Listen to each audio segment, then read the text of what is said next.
আসসালামু আলাইকুম। ওয়ালাইকুম সালাম। হুজুর, বর্তমান যুব সমাজের পক্ষ থেকে অজানা কিছু প্রশ্ন। বিয়েটাকে বর্তমান সময় কঠিন করে পরকীয়াটাকে সহজ করে ফেলছে। এক্ষেত্রে ইসলামের বিধান কি? পরকীয়া হারাম, মা বোনেরা এগুলো করবেন না। আর যাদের ইয়াং ছেলে ফেলে আছে দ্রুত তাদেরকে বিয়ে করাইয়ে দেন, এটাই হচ্ছে সমাধান। 2, দুনিয়াতে থাকতে ইসলাম বিদ্বেষী কাজ করে এবং ওই ব্যক্তি মরার পর তাকে কবরে দাফন করার সময় বিসমিল্লাহ ওয়া আলা মিল্লাতে রাসূলিল্লাহ বলে কবরে দাফন করা কতটুকু যুক্তিসঙ্গত হবে?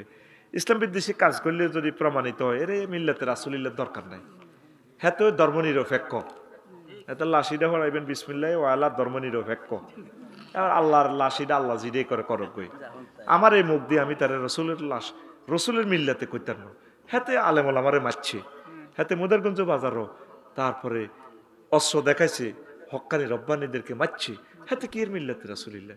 তবে যদি হাতে ক্ষমা চায় আমি ভুল করছি তাহলে মিল্লাতে রাসূলিল্লাহ। কথা ঠিক আছে? প্রশ্ন জবাব শেষ।